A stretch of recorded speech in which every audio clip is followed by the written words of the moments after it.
perfect. I'm so happy to see you and to have you today because I've been waiting for this for so long. We spoke on the phone many times and we chat, but having you here live is an honor for me. Likewise, this is such a moment. I just love you. We're so similar. And Sure. talking on the phone, and now I'm waiting for Live. you, so. Yeah. So next step is a real drink. Yeah. Yeah. What wine do you have? What type of wine? Oh. Yesterday we had a fantastic Bordeaux, very old actually, 2005, Saint-Emilion. So it's based mostly on Cabernet Sauvignon.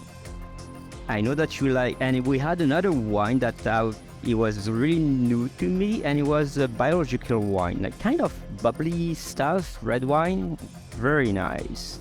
And you? I had a Bordeaux yesterday as well, but I've been getting into Austrian wines actually. I'm not super familiar with the varietals, but I've just been liking every Austrian wine I've been having recently. Yeah. They have very, very, very good wines. Some are like a bit too artificial, but they are good. All right, let me introduce you to our public here. And I see that we have a couple of people watching today, so probably we're going to try to be good. We'll try. You look good, actually. Better than me. I had only 5 hours, not even 5 hours sleep. No, what I'm saying, I had 3 hours sleep. So that's my face. Can't change it. Wow. How many hours do you normally get?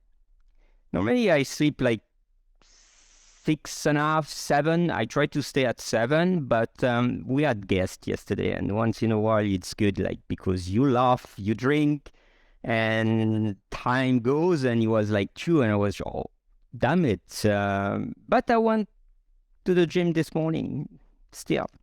Oh my goodness, you're crazy. I have to get my 9 hours always. Wow. Well, it seems like sleep is the secret of longevity, so why not? Yeah. It's like I treasure it, I guard it, and then I go. Like the whole rest of the time I go. Like no naps, no nothing, but I have to have my sleep. That's well, it's because you're still a teenager. That's why. I wish. That'd be nice. So today we have Melanie Avalon. And actually you could say it in French as well. Melanie Avalon.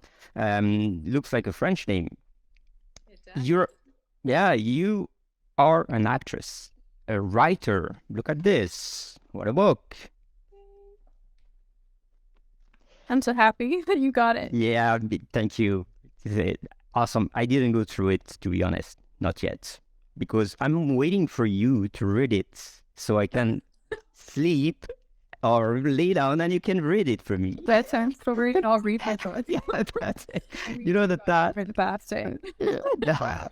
I have ADD, so reading is really hard for me. But anyway, you are a writer. Of course, you're an actress. You are member of the Mensa International. I don't know exactly what they do, but I know that it's related to cinema and all these things. Correct? It's based on your IQ. It's an IQ society. Oh. So, they have a really nice magazine though. But yeah, I had to. Why is that? Explain me this. Okay, wait. So I was applying for a casting for a TV for a game show, and they needed people in Mensa. So I applied to Mensa. So if your IQ is a certain, if it's genius level, then you can apply. Yeah. So it's really it's I don't really do anything with the society, but I do. Like I said, they have a nice magazine they send that has really nice stuff to read. So you need to have 175 to get in, or? I don't know. I don't even, whatever. I have to check. It's whatever is. I like that I don't like humility, Yeah, Do it. that's it. You know, normally intelligent people, they never say that they're intelligent. So that's the thing. Yeah. If I feel like being Yeah. blonde and everything, it's nice because then it's like, I don't know. It's like my Yeah, yeah, I'm not gonna start jokes on blonde, but yeah, it's cool actually to see blonde with the brain. Uh, Yep. that exists. I don't know. That's what they do. Like, yeah, that's cool. One of the things that I like is you have a certification in holistic nutrition. This Yes. is interesting. Yes. Not nutrition, but holistic nutrition. Holistic. Yeah, I Yeah. was trying to again, goes back to the Oops, in the book Looks like and we actually lost a your. program that I could use Okay. from home, and Oh. the one I found they had a nice holistic program, so it worked well. I liked it. I did that, and then I did the WSAT, the wine one. Yeah, well, I know that. Yeah, so you're a wine specialist for sure. The first topic we actually spoke about when we first met on the phone was wine. I know. Yeah. Yeah, yeah, yeah. I'm struggling because I'm trying to bring back my wine, and I don't have the place to store it. So I had to buy two big cellars to put some bottle in, and it's breaking my heart because I like to keep them steady in a natural cellar, not in compressor based kind of fridge cellars. But anyway, Wait, what? better to Like cellars? You bought like yeah, like you know those big chambers where you have the bottle that goes in, but it's like mechanical refrigeration. yeah. Yeah, yeah. And before that, I had my wine in a real cellar, like on the ground and keeping them cold. And Jealous. but yeah, since I have a few bottles, I'm gonna be going through them and not storing them before leaving to Boston. Well, sounds like a plan. Yeah, why not? Gotta drink them. Yeah, that's it. Okay, let's keep going. So now you're in Atlanta. I know that you've been in Los Angeles for a while. You, as an actor, you've been in a couple of movies there. And one of the things that actually made us connecting is because you're one of these fantastic biohacker touching every single topic of biohacking. It's not only like drinking wine and intermittent fasting and diet, but you know a lot in biohacking. And this is fantastic because from knowing a lot, you still probably learn a lot with your podcast. And you have two podcasts. One is on biohacking, the other one is on diets, intermittent fasting. Yeah. Interesting. Both are like super trendy anyway, but you've been in the biohacking podcast is like you've been around for quite a while and you had so many guests already. We had a couple of comments guests, so and you referred me yeah. Oh, really? Okay. Yeah. Oh my gosh, I'm so excited. Hi. Yeah. I get really excited Yeah. about things. That's nice. Well, that's the thing that's one of the things that I like is you're always smiling and you're always positive. So most people should like be inspired by that because you have this vibes about positivity. Tell us about your journey. Where's it going? Yes. So yeah. Okay. Tell us your story. Why you're doing all these things, and you must be so busy. Yes. Okay. So you cut out for a little bit, but I think the question is tell my story. Yeah. Is that the question? Okay. Take some water. Oh. Deuterium depleted water. Oh. Yeah. We could talk about that. Good one. Yeah. So basically, I fell into the whole biohacking world. Well, it started with my diet adventures. So I was always dieting growing up, trying to lose weight. And then I found the low carb diet. And that was the first time that I realized that what you eat it's not just about weight loss, that it actually affects your entire constitution and how you feel and your energy and your skin and all the things. And I became just really obsessed with the science of diet. From there, I found intermittent fasting, and this was about like a decade ago, so before it was super popular. And then I found paleo with Rob. I read Rob Wolf, The Paleo Solution, and then I had my own health challenges. So then I became really obsessed with trying to find answers to just feeling better, and I just started researching everything. And whenever I do find things that really work, I just like want to share them with everybody. And I'm just so fortunate that I am the age and am what I am during like the podcasting era, because it's the perfect platform for, learning, sharing, doing all of that. So, and it's all live. It's like, books were good because you were feeding people with information, but now it's like right away. Yeah, So exactly. Yeah. And it's like such agency, because I was thinking about this, like if I had been born just even a decade prior, well, I don't know, if I'd been a slightly different time, I don't think I'd have the capability of like producing my own show and like, giving it to an audience. Like in the past, you had to rely on other people to do that, but now we can just create our own. So, so I started the Intermittent Fasting podcast about 4 years ago with Jen Stevens. So she's the New York Times bestseller. She wrote Fast Feast Repeat. We started that show. It's mostly just listener Q&A now. But then I started my dream show, which is the Biohacking podcast. Yeah, it's a fantastic one. I love it. We have to have you on it. Yeah, sure. Can we schedule any time? Yeah, with pleasure. Yes. Yeah. Okay. Yeah. Great. Awesome. I would be honored. Yeah, but it's just been amazing because I finally get to go down all the rabbit holes and research so many things and health things, biohacking, sleep, diet, everything, and interview like the best of the best. Yeah.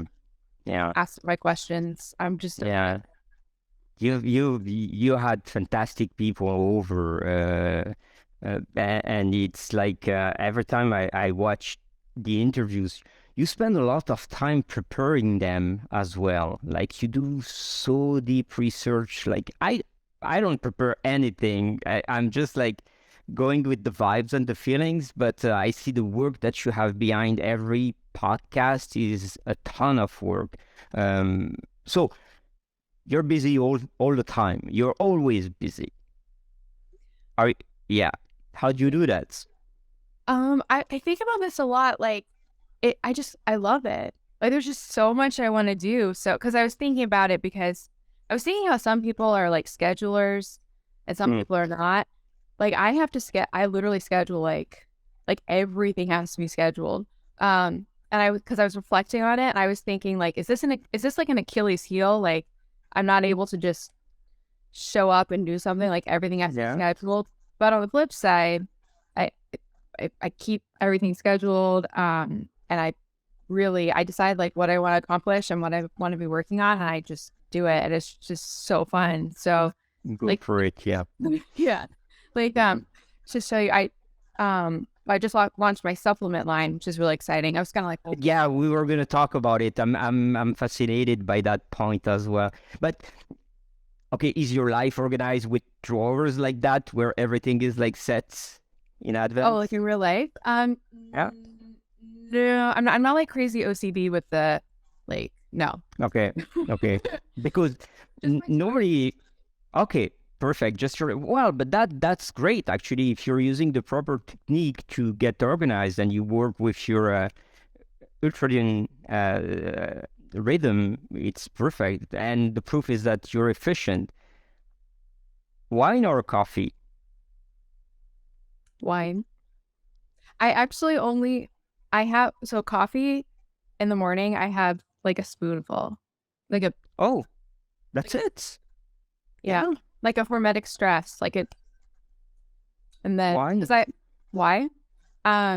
Because I am a like self-identified insomniac, and so Yeah.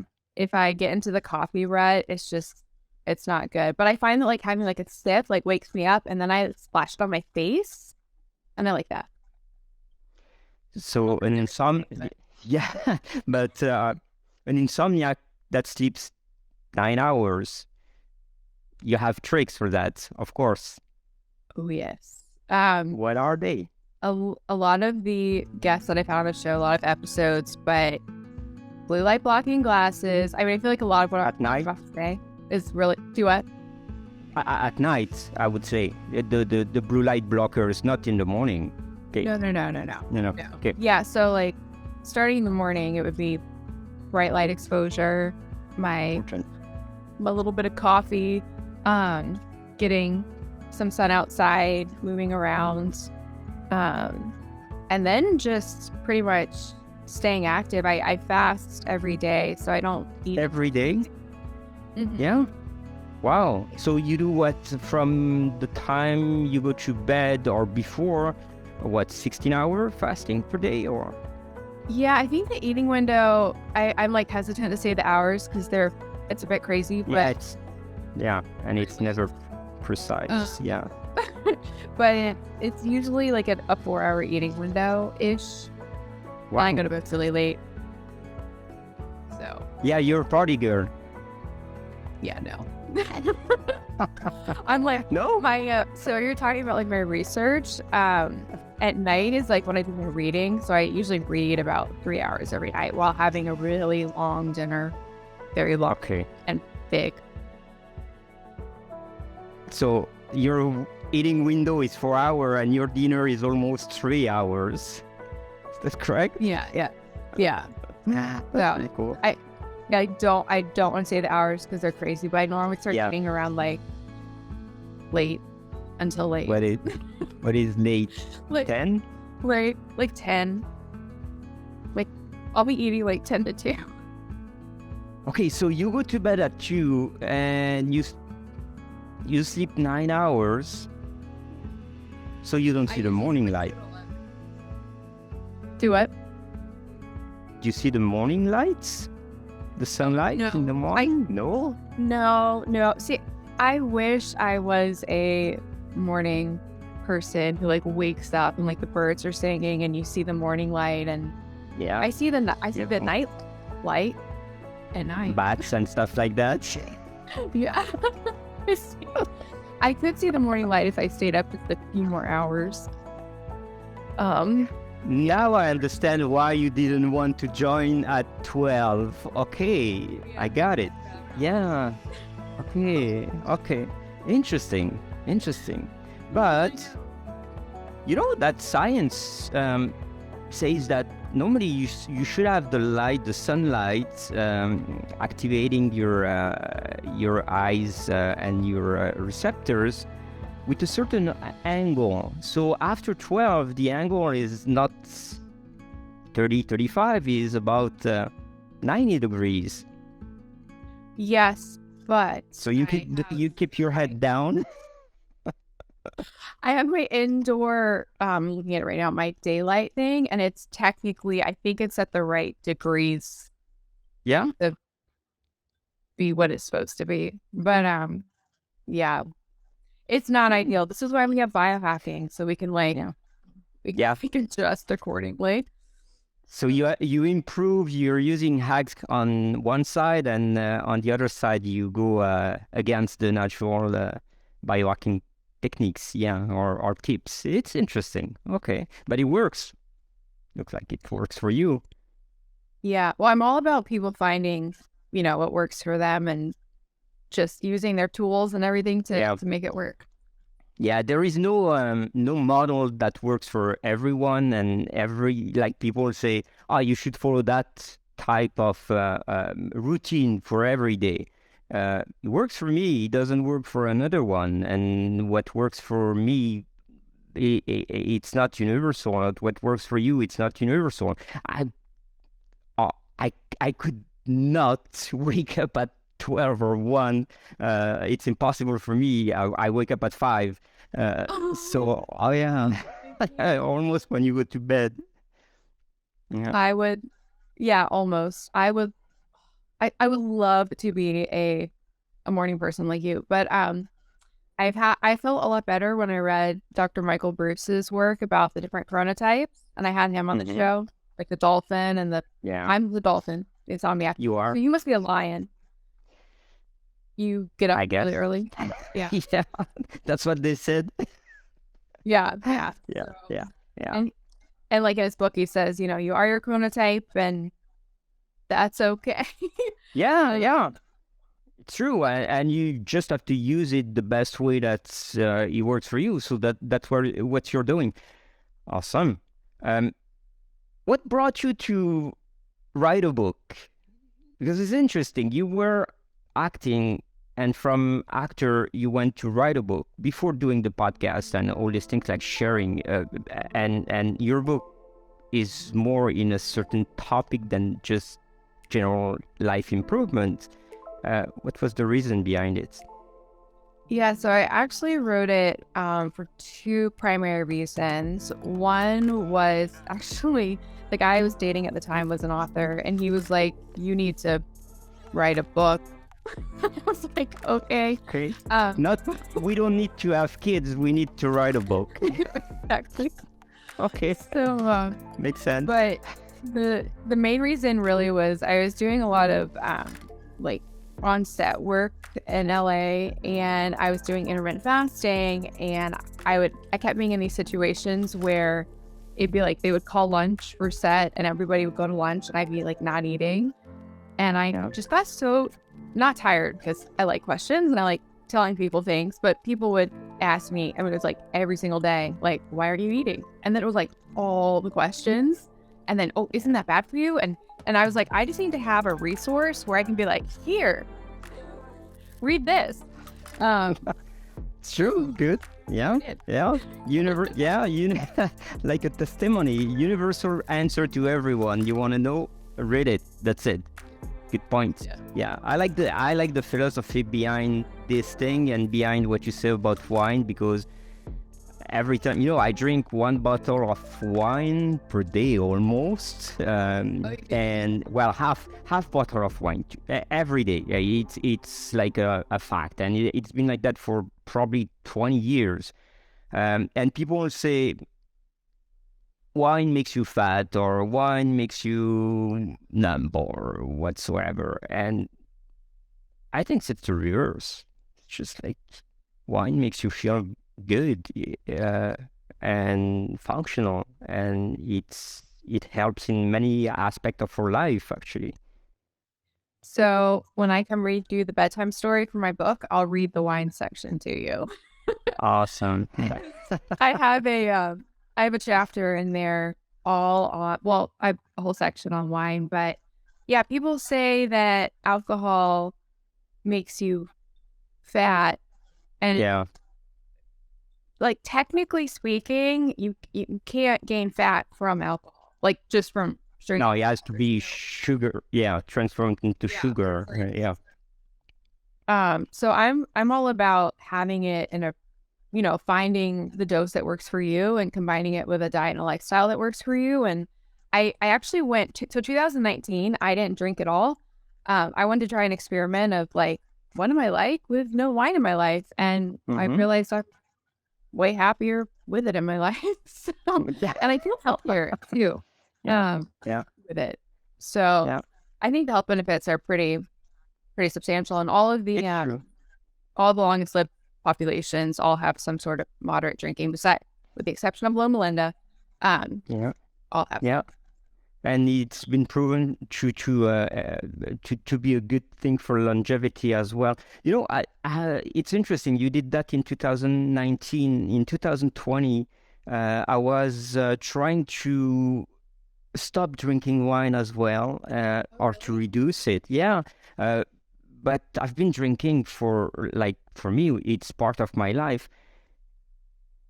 And then maybe it's the beauty of getting older, and I said, fuck. Why should I do that? I'm not going to be happier. Maybe I'm going to be more into performance and sport. But at the end of the day, I'm not going to be going to bed happy. So my brain is not going to be optimal. And if my brain is not in the on an optimal phase, I'm not going to be performing. So I cut it up and I said, yeah, fuck it. Keep going, drinking. Yeah, I think the mindset surrounding it is so huge, and there's definitely something to like ritual. Like I think approaching it like ritual rather than, it's not because you're escaping something. It's like adding to your life, and yeah. So it's so interesting that we similarly around the same time we're experimenting with that. But I will only I only drink like mostly dry firm wines, but so like lower sugar, lower alcohol. The conventional wine. I went to a wedding recently and they had cheap wine, and I was like, oh, I can't believe I was drinking this before. I just didn't feel good. It wasn't waiting. Yeah, that's the thing too. Wine has to be good, or otherwise, no. Drinking for drinking is not the point. Tell me about your new line, Cellar Peptase. So ASE means like enzyme. Is that the mix of enzymes? No, so Cellar Peptase, it's actually a single enzyme. It was originally created by the Japanese silkworm, but now they grow it in a lab. And it's proteolytic, so when you take it in the fasted state, it goes into your bloodstream and it breaks down problematic proteins. So it doesn't break down like your structural proteins or your muscle or anything like that. Okay. That'd be a problem. It just breaks down things that your body might be reacting to. So I started taking it because I heard it would work for allergies. I started taking it about probably 7 years ago or so. It's crazy. So it'll clear your sinuses, helps with inflammation. Studies have shown it may reduce like cholesterol, fatty deposits, breaks down fibroids, enhances wound healing. Wow. Can have pain relief. It actually can break down amyloid plaque. So it can do so many things. And I'm obsessed with it. So that's why I decided to make it for my first. Yeah. So you launched the product a month ago, some things like that. Yeah, we launched mid-November and Sold out right away. Yeah, I was so excited. Cool. Yeah, that was cool. Yeah, we did a midnight release and we just had no idea like how it was gonna go. But by the next morning, like 8 a.m., we were completely sold out of our first run. So there's like 2 hours where it was down, and then they did like assure they could order another run. But so now we're almost done with our second run and about to start a third, and now I'm gonna start formulating this supplement. I was already suspicious of the supplement industry because there's just especially in the U.S. I mean, I know you're not in the U.S., but like No, I'm moving to Boston, so I'm in the middle of yeah. When are you moving? Yeah, I came back last week. I was there. I'm moving. Like I'm in the process of getting my citizenship, and I will be an American very soon. Yeah, I'm so happy. And well, I'm gonna be traveling to Atlanta anyway. No. Congratulations. Let's get some wine. I know. Actually, it was. That's why my life changed recently, because I sold my company, and part of the new duties that I have is to manage that company, that division or kind of division they have, and the company that acquired our company is listed on the stock exchange. So it's different for me from being an entrepreneur. I just became an employee under a board of director.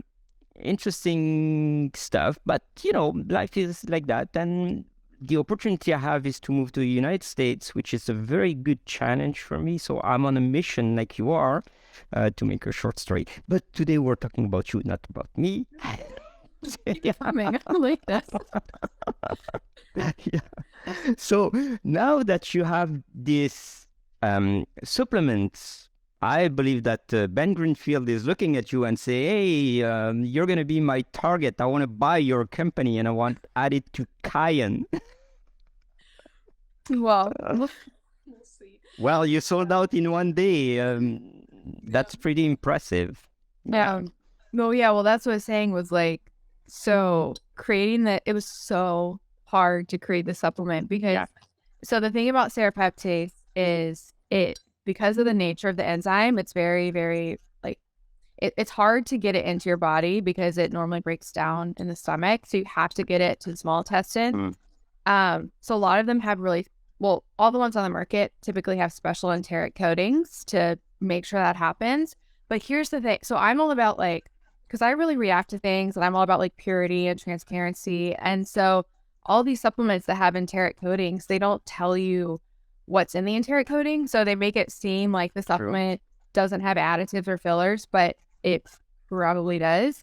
So we had to come up with a whole new process to have a coating that was completely transparent, non-toxic. And the way we have to make it actually in small batches because they had to shut down part of the production plant to specially make wine.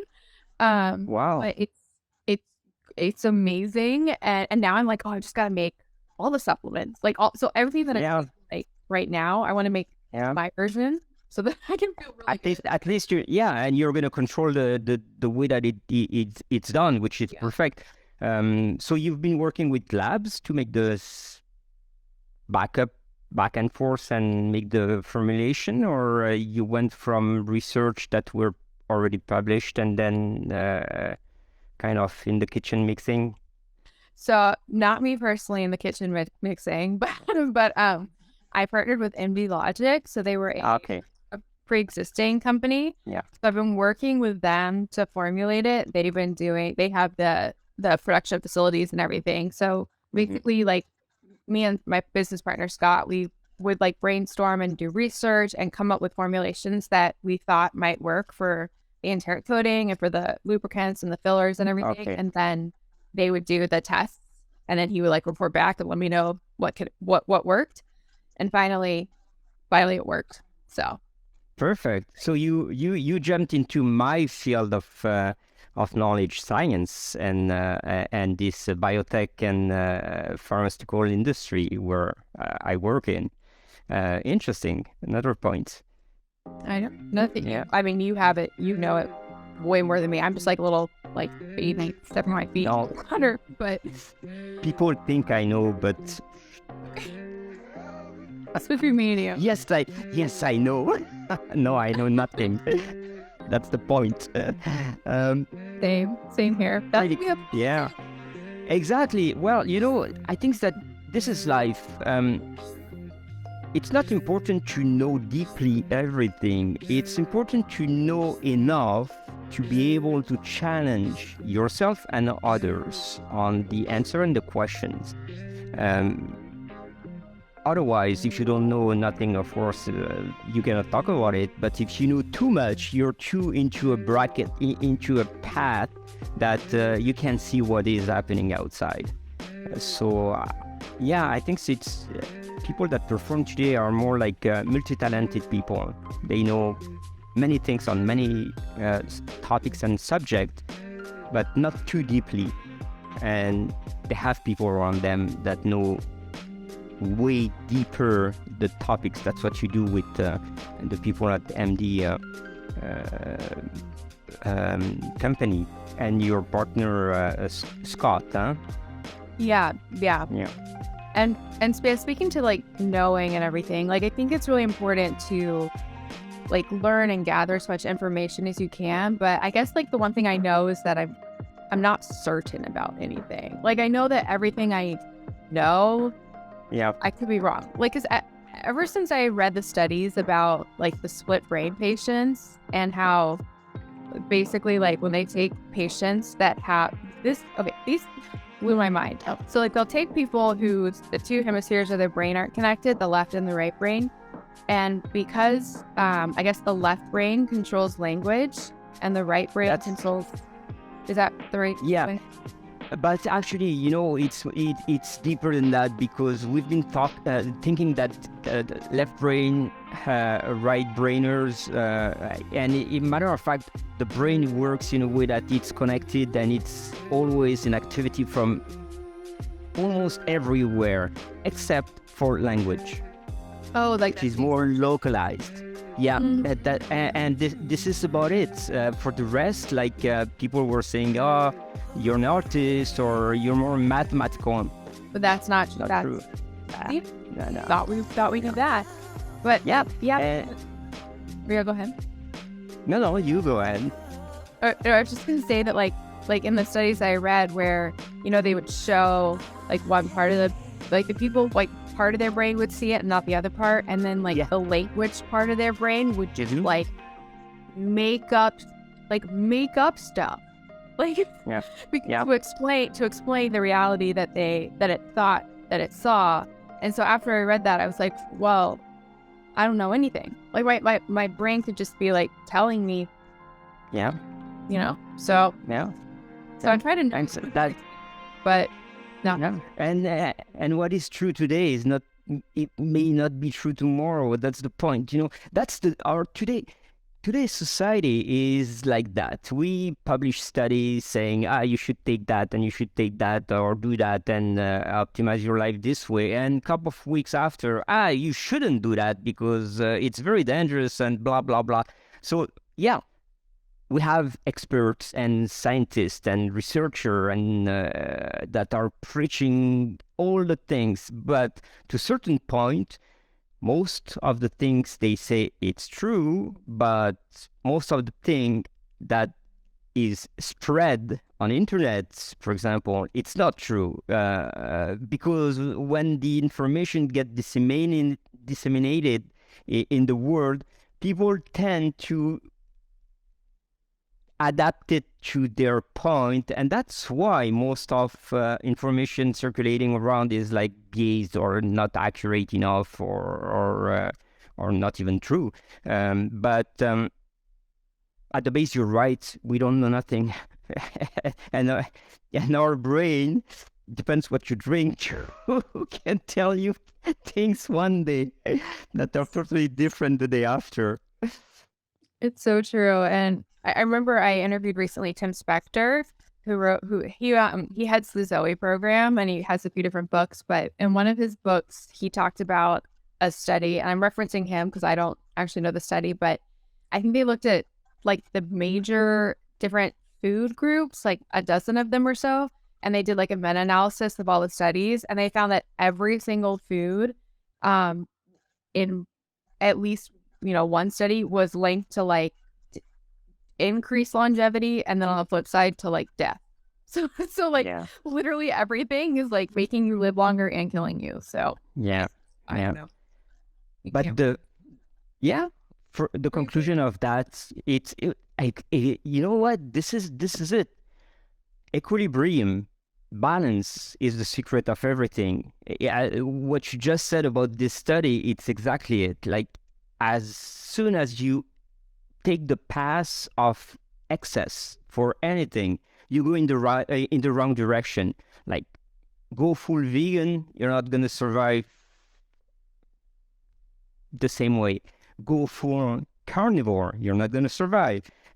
Go whatever, drink only wine and don't eat, you're not gonna survive. But drink wine, eat whatever you want, and this is how most of diets have been shown to not be sustainable at the end of the day. I know that you are a fan of bio, but of what? Fan of what? You do diet. You not only intermittent fasting. You follow certain diets yourself. How do you find that? Is that for the rest of your life you're going to change, or you're going to stick to it? What's your experience? So well, first of all, so like speaking back to the extremes, like, the vegan or the carnivore, I think for some people, maybe it works like long term, like for the rest of their life, but I don't think it's most people. Like, I think most people at some point, things change and things are in flux.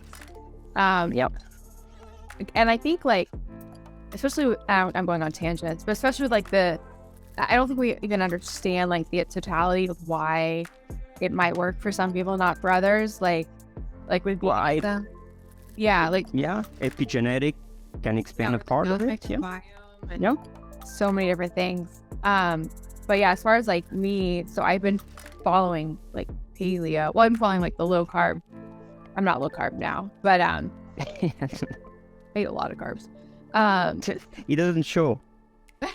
Well, I do. So my thing is that I do. This is a paradigm that I tend to exist within dietary paradigms that work really well for me. And the one that works for me is I do either low carb meals or low fat meals. So I don't really combine them. So if I'm doing high carb, I'm doing high carb, low fat. If I'm doing low carb, I do low carb, higher fat. Like during some days or some weeks or some months, you switch over whenever you want.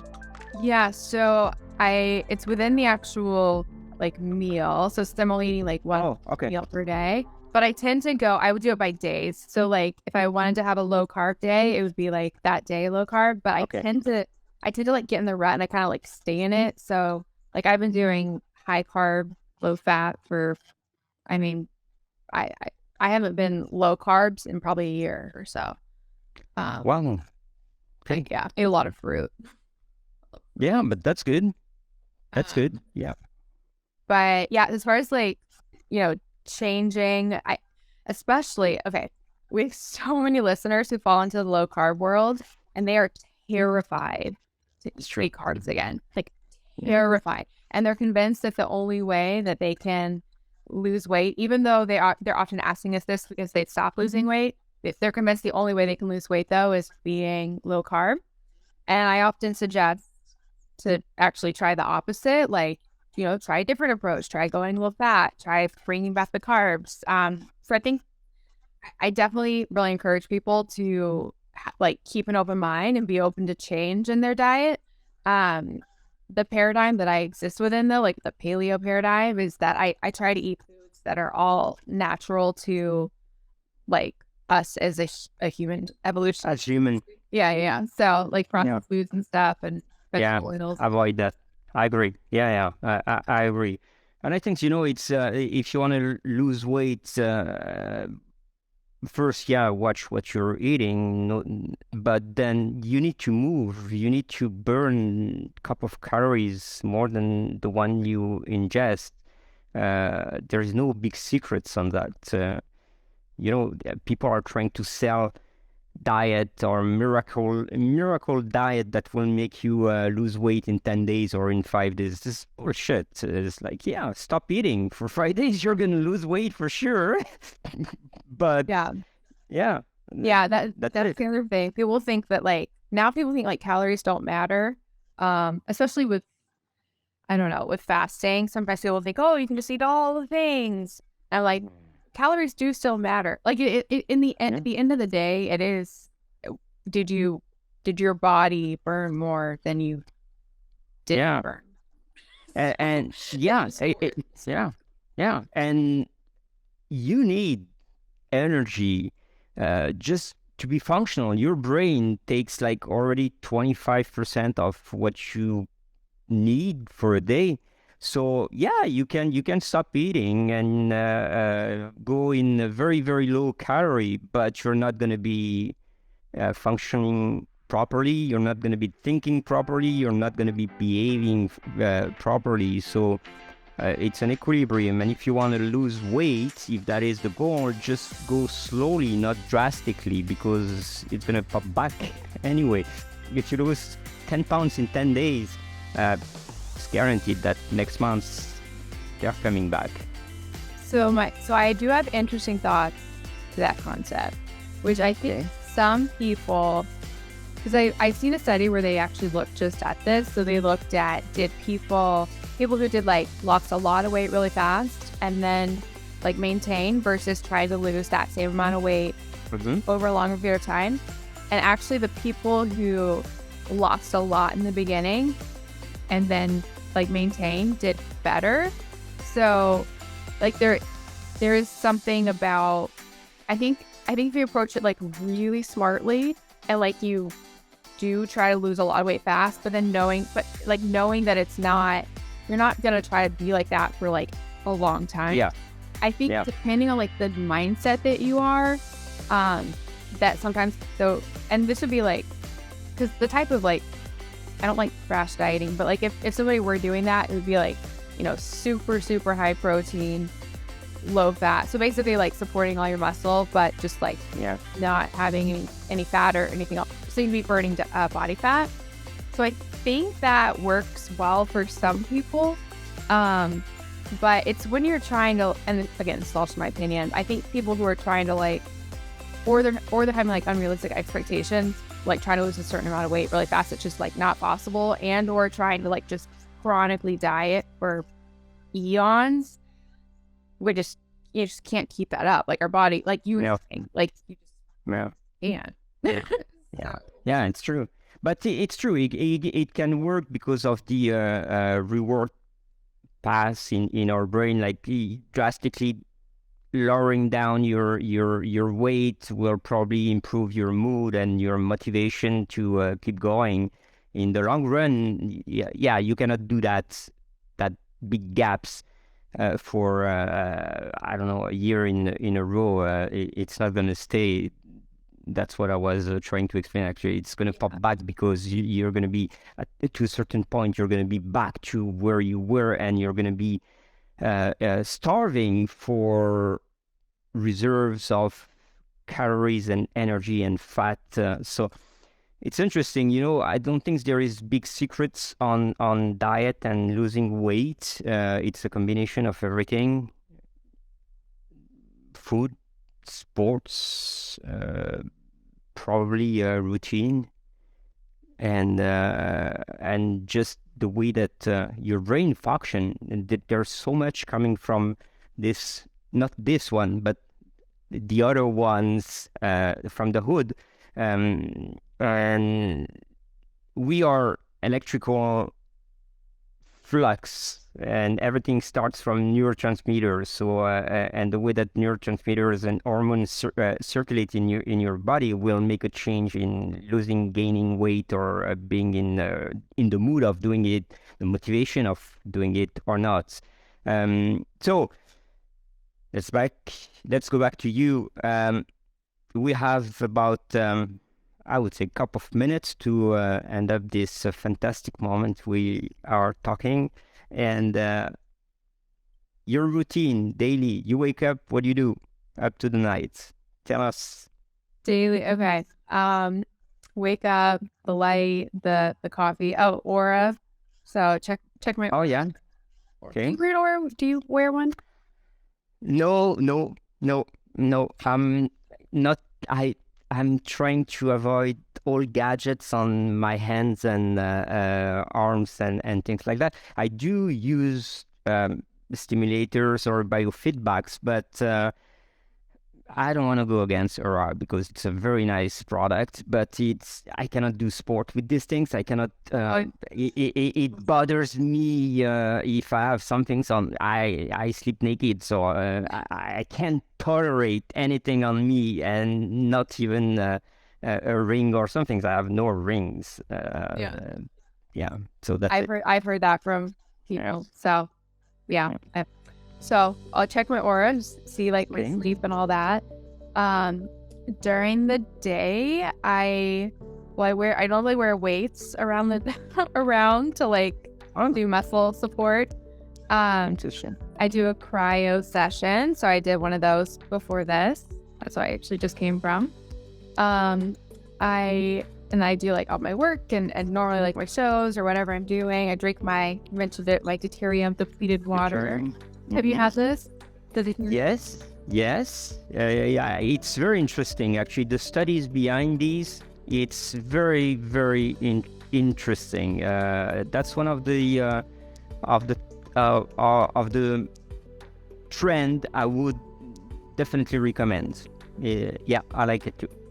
I've been doing a lot of research on it, and I'm pretty convinced. Especially I had on I had Dr. Robert Slovak and I had on Dr. Waltons.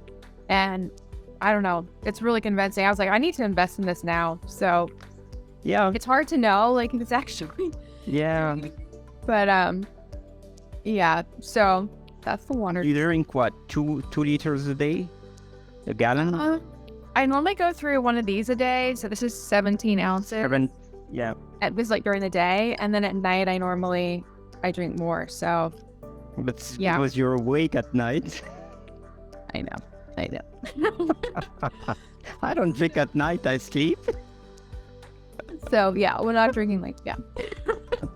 Yeah. That's it.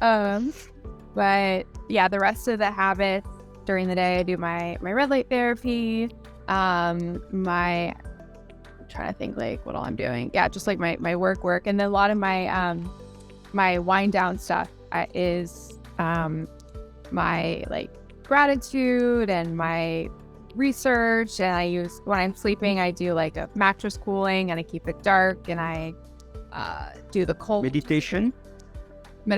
Okay, I've tried to do meditation. I was doing it for a while and then I started feeling like I had to do it and I don't know. So I've tried. You gave up, but have you tried the brain tap? I've tried core, which I'm looking at over there. Yeah. It's Yeah. old. I haven't tried any. I have a Muse. I'm really nervous to put on because of the EMFs. Oh, Like that close to your brain. yeah. It's like been sitting in the package for like Yeah. months. What was the one that you just held up? Yeah. So I'm using brain tap to put my mind like clear before going to bed. It's my daily routine. I had difficulties before to fall asleep, but with that cup of breathing technique in like 15 minutes, You're good. I'm sleeping. Yeah. Yeah. Yeah. Yeah. When you I work, sorry. yeah, sorry. When you work by cycle or you work like in a row? What you mean? Like, what do you mean? An hour, like 90 minutes cycle. It's normally what is the best. Yeah. Yeah. It's more like in chunks. So I tend to like have my productivity emails. If I have a show, like all that's like earlier. And then earlier by my standards. Yeah. Yeah. It's 1 p.m. Yeah. Almost my day is over. I seem to go to cryo. I said like the way I organize it around my cryo, my sauna session, and my grocery store. So it's like my work. Okay. Because I have to go to the grocery store every single day. Well, fresh elements. Basically, yeah. I gotta buy my cucumbers. And I grow cucumbers in my apartment, which is really fun. But I like want to show you. But so I tend to go do cryo around like 4 or 5 and errands and all that, and then come back and do more work, and then I do an infrared sauna session every night. Every night. Okay. In my apartment. Cold shower. I was doing that because I had Wim Hof on the show as well, which was like, yeah, fantastic, man. No, you see, we're working on that. I'm fascinated by this guy. I'm a fan. Yeah, gotta have that was the most inspiring conversation I've ever had. I bet. I talked to him and I was like, let's go in the cold shower right away. Yeah. He was like, he was asking me if I did cold plunges, and I was like, no. And he's like, but I said I had a chest freezer. He's like, oh, you can just get a chest freezer, like fill with water, like bring Alaska to your apartment. I was like, okay. Well, it works. Yeah. So, and then you go to showers. Do what? Yeah. And so you stopped cold shower, like me. I stopped once I started doing cryo, probably because because still do it, but but you have the cold exposure. Yeah, I know. I should still do it though. Every morning I'm like, I should do it, but I'm like, no, I'm doing cryo later. So I like give I'm like, it's fine. Well, and you live in a place that it's not that cold, so in the summer it's super easy to have cold shower. When you get to the winter and it's cold in your place and even outside, having cold shower takes this big resilience. It's getting hard for some people, and they just give up in the winter. I like cold shower. Yeah, it's like my daily. Yeah, it's my daily dose of adrenaline in the morning. Some people take drugs. I take cold shower to wake me up. How long? Yeah. How long do you do it for? I do. I start by a warm shower, and I shave and everything, and I finish with a good 3 minutes, but very cold. Canadian, Canada cold shower. When we say cold here, is like we're at about not zero, it's frozen, but I would say 3 to 5 degrees Celsius. It's really cold showers. That's what Minus I don't know. 30, so that's, it's probably 28, I guess. So Wow. 20, 25, 20 for Yeah. Fahrenheit, about, I guess. Cool. Melanie, was a pleasure. Thank you. Awesome. And this was amazing. Thank you for yeah. having me on the cover of the magazine. Yeah, well, it did. So the magazine is going out this weekend. It looks awesome. I would prefer the red, but I like that cover. It's great. So you can read more about Melanie. She was interviewed by Dallas, and we have like a couple of pages about you and what you do. We really love you, and we want to have you as a contributor in our magazine for sure. Big values added to what we're doing. So thank you so much, Melanie. This video will go on my AGTV very soon. I was really honored to spend this hour with you. Likewise, you're like just the coolest, and I am just so grateful to know you. And I can't wait to meet you in person. Meet you Congrats. soon. Yeah, soon, very soon. I'm gonna be an American like you. Thank you, Melanie. So great. Thank you guys for joining. Thank you, Melanie. Bye. Ciao. Bye. See you soon. Bye. Bye. Take care. Bye. You too.